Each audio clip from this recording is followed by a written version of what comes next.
우리가 신앙생활 하는 중에 주님 믿고 은혜 받는 일에 가장 큰 걸림돌이 있다면 여러분은 그것을 무엇이라고 생각하십니까? 우리가 신앙생활 중에 있다금 경험하는 여러 가지 시험이나 미혹이나 방해가 있을 수 있습니다.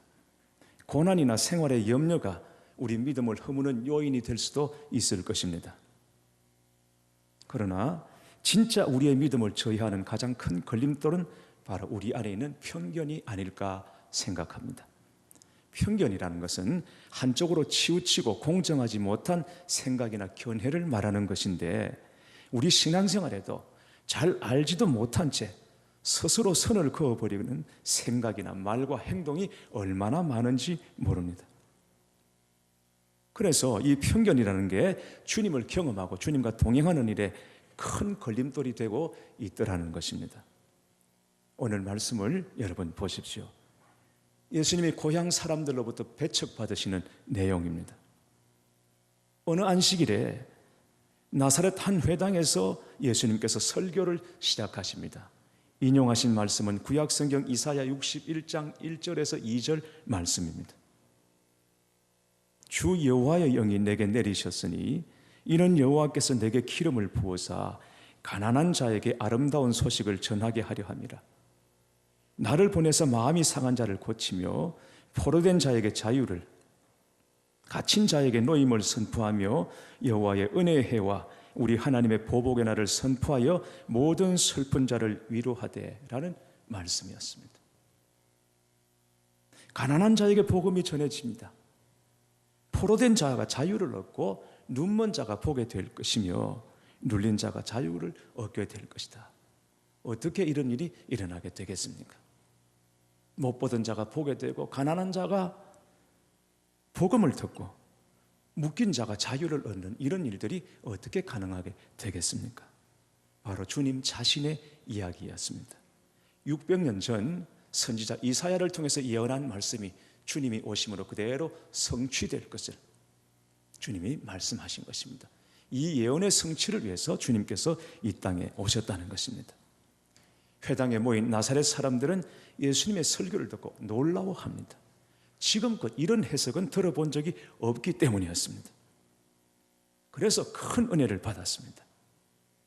그런데 다른 한편의 사람들이 말합니다. 이 사람이 요셉의 아들이 아니냐. 지금껏 들어보지 못한 놀라운 말씀을 듣고 사람들이 은혜를 받은 한편에 이 사람이 요셉의 아들이 아니냐. 그러자 사람들의 반응이 확 바뀌기 시작하는 것입니다.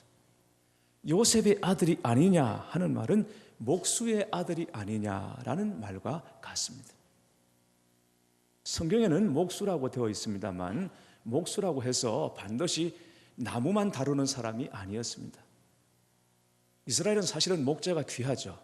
그래서 목수라고 이름을 붙였지만 실상은 나무며 돌이며 쇠붙이며 이런 것들을 가지고 가구, 문짝 이런 기구들을 만드는 사람을 목수라고 했습니다. 당시로서는 가장 천대받은 직업이 목수였습니다. 마태복음 13장 55절에는 이 사람이 요셉의 아들이 아니냐 이 말에 덧붙여서 그 어머니는 마리아, 그 형제들은 야고보, 요셉, 시몬, 유다라 하지 않느냐? 그 누이들은 다 우리와 함께 있지 아니하냐라고 했고, 마가복음 5장 3절에는 이 사람이 마리아의 아들 목수가 아니냐라고 했습니다. 자, 여러분, 마리아며 형제들의 이름을 이렇게 일일이 이렇게 덜먹거리는 이유가 무엇이겠습니까? 오늘 본문에는 요셉의 아들이라고 했지만 마가복음에서는 마리아의 아들 목수가 아니냐 그랬습니다. 무슨 의미겠습니까? 사생자의 아들이 아니냐, 사생자가 아니냐 이런 얘기인 것입니다. 요셉은 일찍 세상을 떠났습니다. 직업이 목수였죠. 그래서 예수님도 요셉의 직업을 물려받아서 목수일을 했습니다. 돌을 깎고 나무를 깎고 철을 두드리고 당시 가장 천대받던 직업에 종사했던 분이 예수님이셨습니다. 말씀을 전하는 중에 은혜를 받았는데 한쪽에서 요셉의 아들이 아니냐? 마리아의 아들이 아니냐?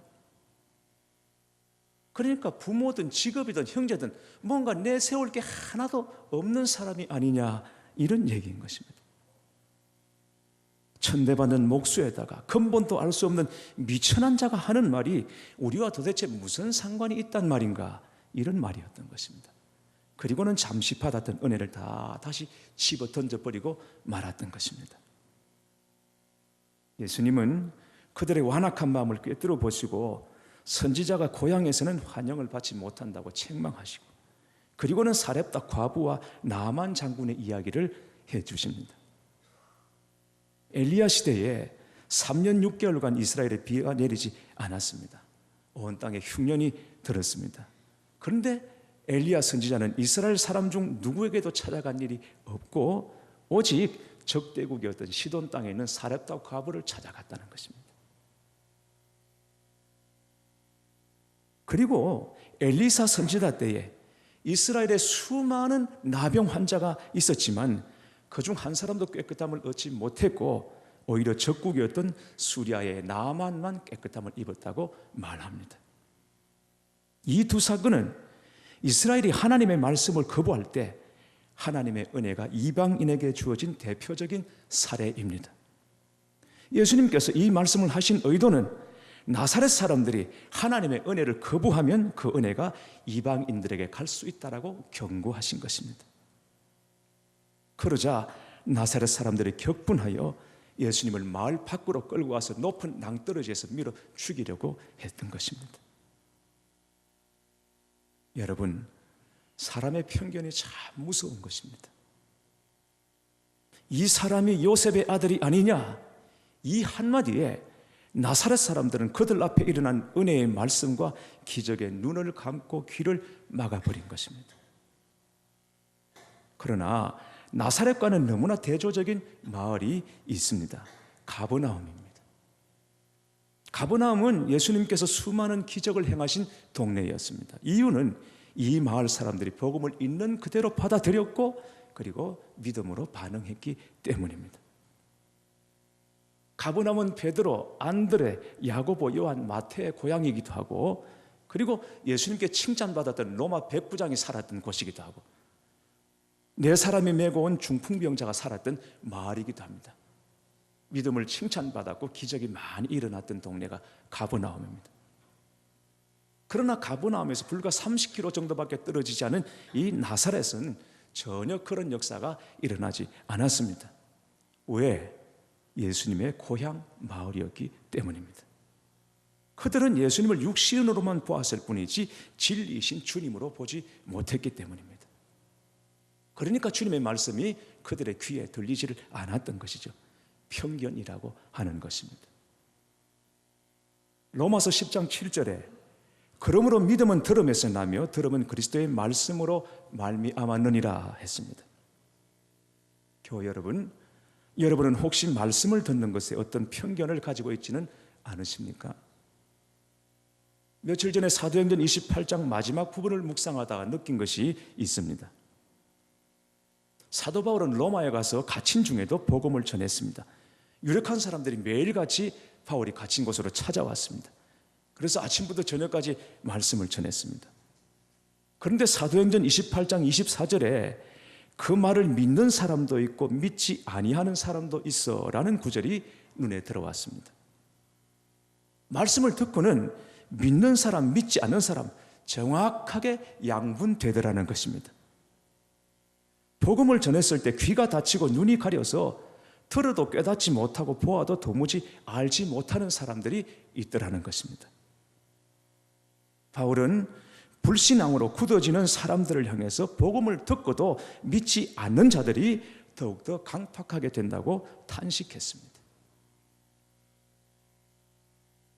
지난주 2부 예배 때 말씀 전에 잠깐 우리가 합심 기도를 했습니다. 1부 예배 때는 제가 깜빡 잊어버리고 이집트를 위해서 기도하고 또 비를 내려달라고 하나님께 기도했더니 하나님께서 우리 기도를 들으시고 한 이틀 단비를 내려주셨습니다.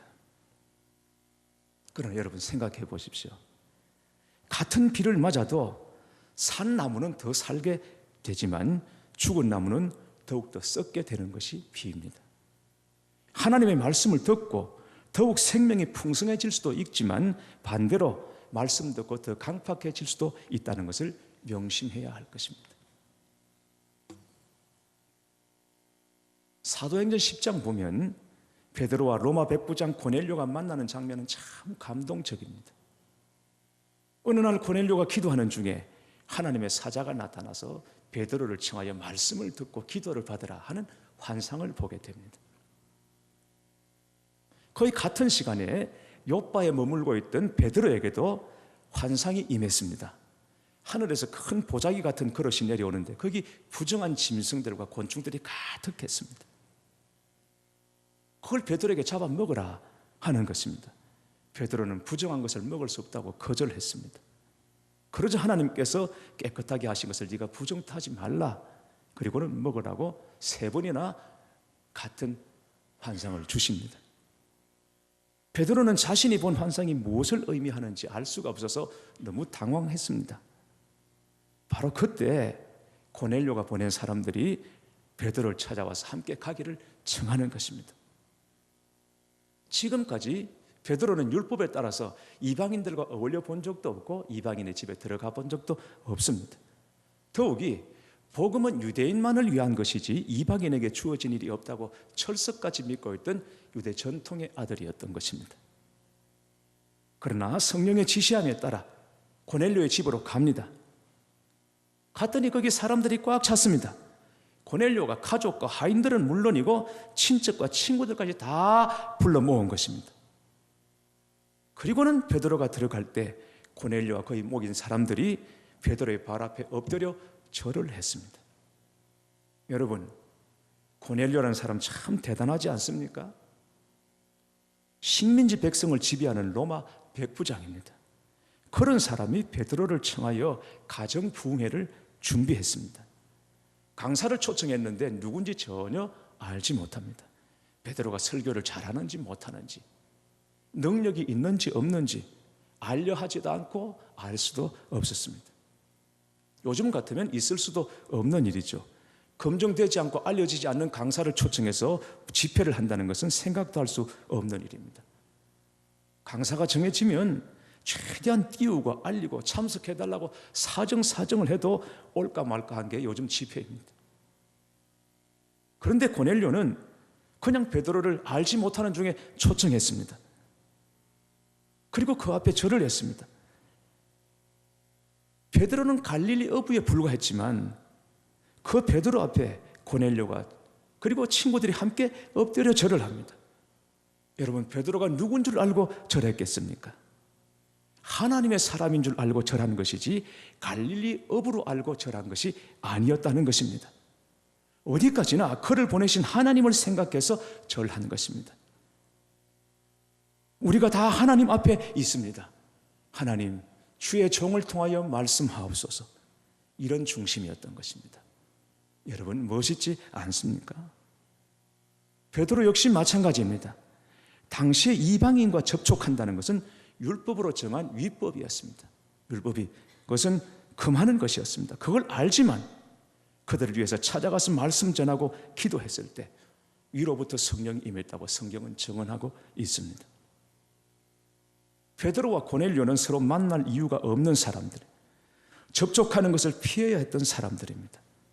그러나 서로가 편견을 벗어버리고 주의 말씀에 순종했을 때 이런 은혜와 함께 복음의 문이 이방을 향하여 활짝 열려지는 역사가 일어나더라는 것입니다. 제가 우리 교회 담임 목사로 청비되는 과정에 설교를 하고 청빙위원들 앞에서 면접 시험을 거쳤습니다. 점수를 매기는 여러분들 앞에서 설교하는 일은 몹시 어려운 일이었습니다. 그러나 설교보다 면접이 더 힘들고 어려웠던 기억이 납니다. 면접에서 첫 번째 제게 던진 질문이 선지자가 고향에서는 대접을 받지 못한다 했는데 목사님은 본교회 출신으로서 여기에 대해 어떻게 생각하시느냐 하는 물음이었습니다. 그날 선지자가 받지 못한 대접을 제가 어떻게 기대하겠느냐고 말씀을 드렸지만 사실 저는 지금 교회 여러분들로부터 분에 넘치는 대접을 받고 있습니다. 아무튼 저나 여러분이나 우리 모두가 다 겸손하고 온유한 마음으로 주님 말씀에 귀 기울이고 함께 주님을 바라보는 그런 관계였으면 좋겠습니다. 그런데 이 시간에 우리가 한 가지 더 생각해 보아야 할 것이 있습니다. 편견이라고 하는 것이 꼭 다른 사람에 대한 태도만은 아니더라 하는 것입니다. 우리 안에 하나님의 은혜를 맡고 있는 또 하나의 편견이 있는 것입니다. 곧 자기 자신에 대한 편견입니다. 이를테면 감정이라든지 기분이라든지 이런 것들은 다스리지 않고 풀어놓으면 하나님의 은혜를 가로막는 편견 중에 편견이 될 수 있음을 여러분 기억하셔야 합니다. 하나님은 오늘 예배하는 우리에게 영과 진리로 예배하라고 말씀하셨습니다. 그러나 우리가 영과 진리로 예배하는 것이 아니라 자기 감정, 자기 기분에 사로잡혀 있다면 하나님의 임재를 내 스스로 막는 것과 꼭 같은 것입니다. 교회 여러분 생각해 보시기 바랍니다. 오늘 여러분은 어떤 모습으로 여기 이 자리에 나와 앉아 있습니까? 지금 여러분이 하나님 앞에 나와 있습니까? 여러분이 하나님을 대면하고 있는 것입니까? 아니면 이 예배당에 나와 앉아 있기는 하지만 여러분은 여러분 자신의 실패와 부끄러움과 여러분 자신의 초라한 모습 앞에 여러분 앉아 있는 것입니까? 내가 하나님의 자녀로 그 자녀의 자격으로 하나님 앞에 나와 있는 것이 아니라 예배 시간 내내 내 자신의 모습만 보고 앉아 있다면 하나님이 무슨 말씀을 하셔도 결코 들리지 않을 것입니다. 어떤 자매가 교회 나올 때마다 찢어진 청바지, 이 빈티지 청바지를 입고 그리고 배꼽 티를 입고 나왔습니다. 볼 때마다 목사님이 민망해서 한 번은 그 자매를 불러서 조용히 충고했습니다. 자매님, 민망합니다. 좀 단정한 옷을 입고 오시죠. 그랬더니 이 자매가 의아하다는 듯이 목사님께 물었습니다. 목사님, 목사님께서 말씀하시길 하나님은 사람의 중심을 보신다고 그러셨잖아요. 아, 그랬죠. 아, 그래서 저는 제 중심을 하나님께 보여드리기 위해서 배꼽티를 입고 나오는 거예요. 그렇게 말하더라는 거죠. 하나님께서 사람을 외모로 보지 않고 중심으로 보신다는 것은 여러분 무엇을 의미하는 것입니까? 하나님께서 예수님을 주시고 피값 주고 사신 우리의 영혼을 보신다는 것입니다. 예수님을 내어주시고도 아깝지 않으시고 후회하지 않으실 그 사랑으로 우리를 보신다는 것입니다. 예수님을 내어주시고 맞바꾸신 우리를 예수님으로 보시고 그리고 우리와 함께 하시기 위해서 보내주신 성령으로 우리를 봐주신다는 것, 그걸 중심으로 보신다는 것이지 우리의 배꼽을 본다든지 이런 것은 아니라는 것이죠. 오늘도 하나님께서는 피값 주고 사신 우리의 영혼을 보시고 예수님을 주시고 맞바꾸실 정도로 우리를 사랑하신 그 눈으로 우리를 봐주시는 것이죠. 우리의 모습이, 우리의 처지와 우리의 형편이 어떠하든지 그것과 상관없이 우리에게 주신 예수님으로 보시고 우리 안에 들어와 계신 성령님으로 저와 여러분을 봐주신다는 것입니다. 그렇기 때문에 우리도 우리 자신을 그렇게 보는 것, 하나님이 보는 눈으로 우리 자신을 보는 것, 이게 바로 믿음이고 은혜라고 하는 것입니다. 며칠 전에 교우 한 분이 기도받기 위해서 저를 찾아오셨습니다. 요즘 기도하면 계속 하나님 앞에 잘못 살았던 생각과 함께 회개의 기도만 하게 된다고 제 앞에서 눈물을 줄줄 흘리셨습니다. 참 귀한 일이라고 했습니다. 자신을 돌아볼 때 회개가 된다는 것은 영이 살아있다는 증거니까. 그러나 자신의 모습을 정직하게 대면한다는 것이 결코 자기 자신에 대한 정죄가 되어서는 안 되는 것입니다. 우리 내면, 우리 자신을 정확하게 보는 것은 너무너무 필요하지만 그 눈을 가지고 자신을 정죄하는 것이 되어서는 안 된다는 것입니다. 그래, 내가 이 정도밖에 안 되는 인간이구나. 나는 별 수 없구나. 나는 안 되는 인간이구나. 이러고도 내가 그리스도인이냐? 이렇게 정죄하는 쪽으로 가면 안 된다는 것입니다. 자신의 부족함과 연약함과 한계를 깨달을수록 무한하신 하나님을 더욱 의지하는 쪽으로 나아가야 하는 것입니다. 그게 진정한 은혜라고 전해주었습니다. 복음서에 보면 1만 달란트 빚진 자와 100데나리온 빚진 자의 이야기를 여러분 아실 것입니다. 1만 달란트 빚진 자가 갚을 길이 없는 중에 주인으로부터 탕감을 받고 나왔습니다. 나오는데 자기에게 100데나리온 빚진 자를 만나고는 다짜고짜 멱살을 붙잡고 당장 내어놓으러 득달을 합니다. 그러다가 다시 잡혀 들어간다는 내용인 것이죠. 여러분, 왜 그렇게 됩니까? 1만 달란트 탕감받은 사람이 100데나리온에 매였던 이유가 무엇입니까? 100데나리온을 떨쳐버리지 못한 이유가 무엇입니까? 자기가 1만 달란트 탕감받았다는 자의식과 믿음이 없었기 때문인 것입니다. 1만 달란트에 비하면 100데나리온은 아무것도 있으나 마나한 것입니다. 그런데도 있으나 마나한 걸 아무것도 아닌 그 100데나리온에 사로잡혀서 1만 달란트의 기쁨을 누리지 못하고 있더라는 것이죠. 용서와 감격과 기쁨과 그 은혜를 누리지 못하고 있습니다. 얼마나 억울한 일입니까? 여러분, 우리도 그럴 수 있습니다. 1만 달란트 탕감받았다는 것은 100번, 1000번, 10,000번을 주고도 씻을 수 없는 우리 죄, 십자가 단 한 번의 순종으로 우리가 해결되었다는 것을 말하는 것입니다. 그런데 여전히 자기 자신 내면의 문제로, 자신의 문제로 그 용서의 복음을, 그 은혜의 복음을 누리지 못하고 있다면 여러분, 이것처럼 억울한 일이 어디에 있겠습니까? 자기 자신에 대한 편견인 것입니다. 오늘 떨쳐버리게 되시기를 주님의 이름으로 축복합니다. 우리가 우리 자신에 대한 편견을 벗어야 하는 이유는 자신에 대한 편견은 결국 주님에 대한 편견이기 때문입니다. 사도 바울은 고린도전서 15장 10절에 내가 나 된 것은 오직 하나님의 은혜로 된 것이니 라고 말했습니다. 여러분, 그렇습니다. 제가 저 된 것도 여러분이 여러분 된 것도 오직 하나님의 은혜인 줄 믿습니다. 잘된 것만 그렇습니까? 물론입니다. 지금 내가 볼 때 잘못되고 있는 것도 하나님의 은혜인 것입니다. 모든 것이 다 하나님의 은혜로 된 것입니다.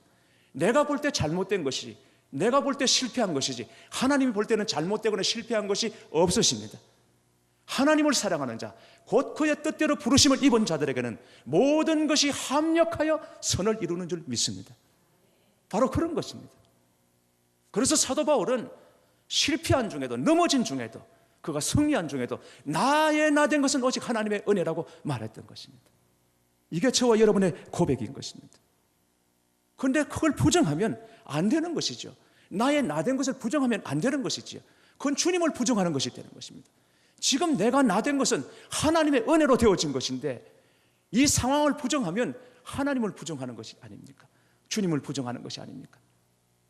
내 인생을 지극한 사랑과 은혜로 경영하시는 하나님을 부정하는 것이 되고 말지 않겠습니까? 그건 아니라고 하는 것입니다. 우리가 예수님을 주님이라고 부르는 이유는 예수님이 내 인생의 주인이기 때문에 그렇게 고백하는 것입니다. 그런 내가 나 자신을 부끄럽게 여기고 초라하게 여기고 비참하게 여기고 언제나 자신을 못마땅하게 여긴다면 내 인생의 주인이신 주님을 그렇게 여기는 것과 꼭 같은 것입니다. 오늘 이 순간에도 은혜로 내 인생을 인도해 가시는 주님을 신뢰하고 우리가 주님을 기뻐하지 못한다면 이 사람이 요셉의 아들이 아니냐라고 했던 나사렛 사람들과 다를 바가 조금도 없다는 것을 여러분 명심하셔야 할 것입니다. 사랑하는 교회 여러분, 여러분에게 권면합니다. 겸손하고 온유한 마음으로 하나님의 말씀에 귀 기울여 보시기를 바랍니다. 그리고 작고 사소해 보이는 일들과 지금 우리 옆에 있는 사람들과 매일 여러분이 경험하는 사건들 속에서 그리고 바로 여러분 자신의 모습 속에서 숨겨진 천국을 볼 수 있는 눈을 열어주시기를 주님의 이름으로 축원합니다.